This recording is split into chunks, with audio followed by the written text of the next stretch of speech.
Hi guys, today I'm going to talk about my glitchy guitar live rig.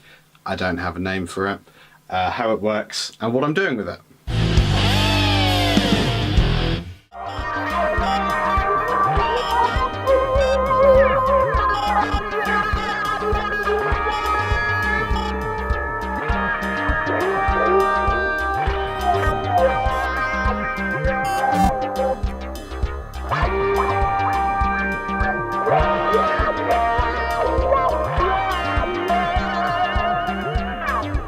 So that, as you might have gathered, is my guitar playing being routed from an amplifier into the Roland MX1 Mix Performer, which is kind of a mixing desk for DJs, but has lots of tempo-based effects built into it and routing for a DJ type setup.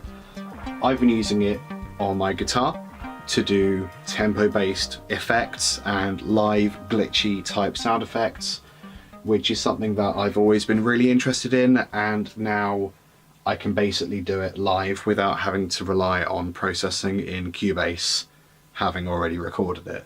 So that really excites me. So first I'm going to talk about how it's all plugged in, what goes where, and the pros and cons of that, and then I'll talk about, well, I'll demonstrate how to actually use it. So, how is it all plugged in? There's a couple different ways I've worked out to plug this all in. None of them are perfect. This is how I'm doing it currently. So I start off with my Line 6 pod, this thing, Pod Pro HD.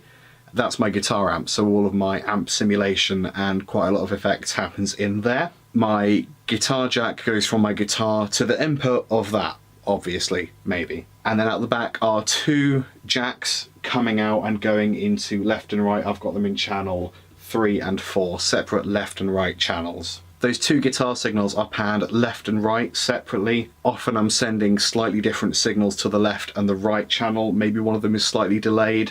And that's basically, as I said in previous videos, a really easy way to get quite a big, wide sound. And also it means I can apply effects separately to only half a guitar mix or only the left channel or whatever.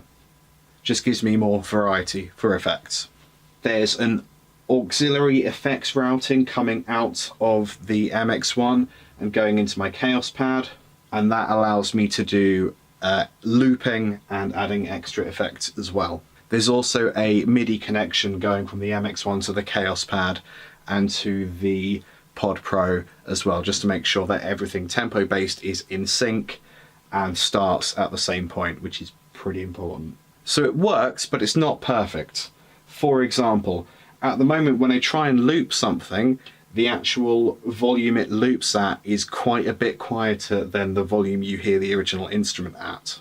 I'm not really sure how to fix that. So I'm experimenting with a couple of different things to try and compensate for that volume loss. Like I've got an extra jack coming out of the Pod Pro, going into the microphone jack of the Kaoss pad to try and boost the signal.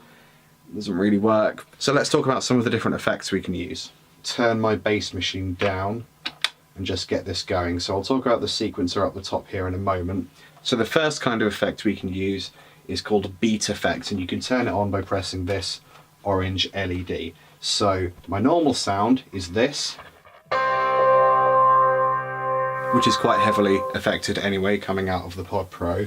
So if I add beat effects,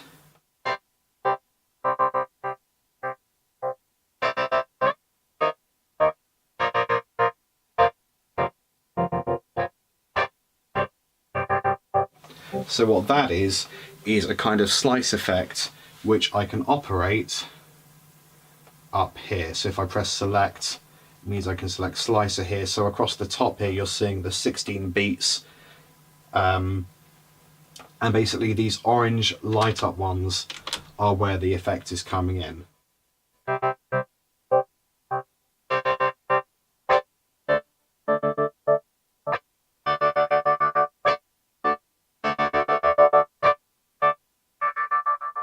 So now this sequence is controlled by the start stop button here. So when I hit start, it starts off the TB3 bass machine as well, and any other sequence of tempo based effects on the amplifier. So I'm always going to be in time with the TB3 even if I don't know it. For example, I don't know where in the sequence this is, so I just turn it on.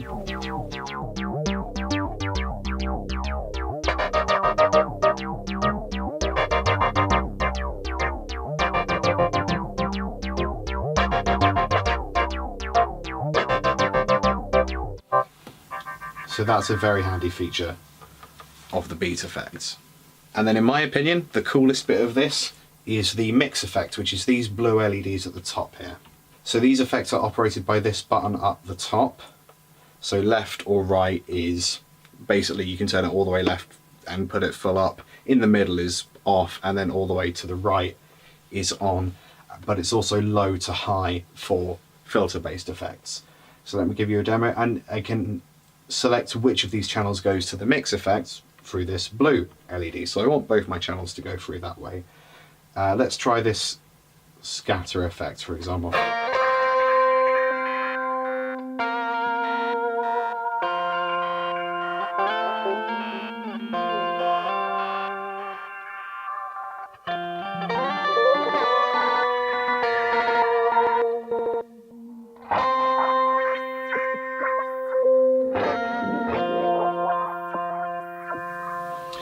So the coolest part is that you can use combinations of those by pressing the combi button.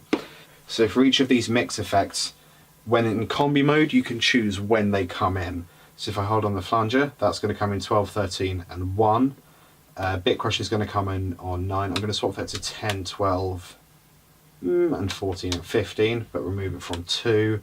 Scatters in on 8 and 14. Delay is in on 5, 6, 7 and 9. So altogether, that sounds like this.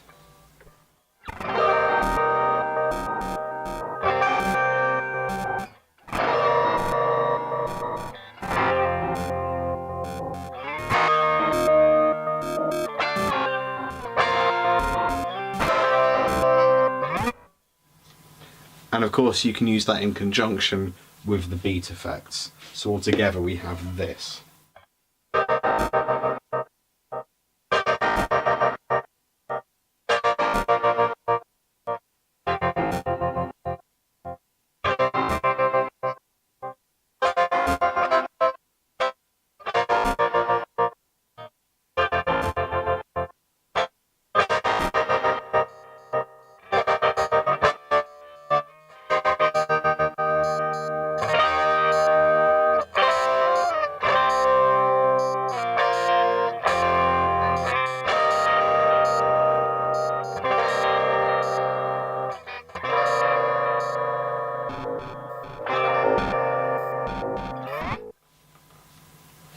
And there are different kinds of effects within each of those banks of effects. So if I don't quite like that scatter, for example, I can just find a different one.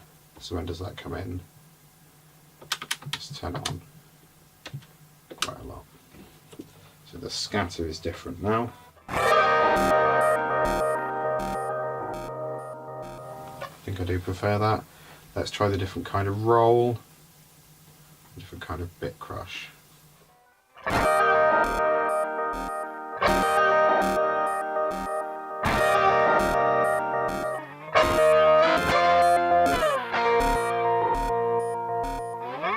So as I mentioned, I've got the Kaoss pad hooked up for looping as well.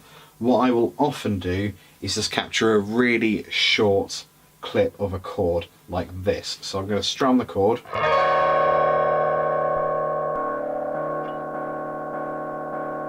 There it is. Maybe add some sort of effects to it.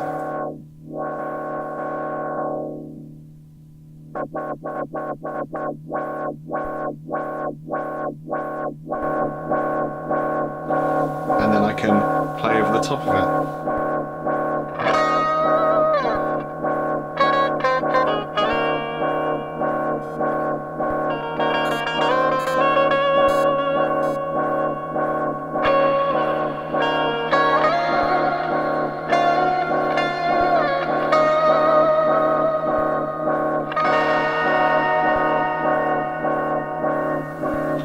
Or I can play a longer sequence of chords.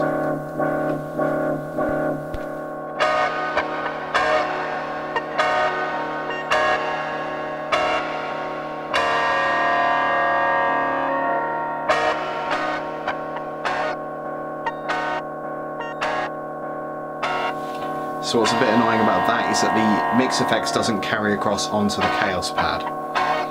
Oh well.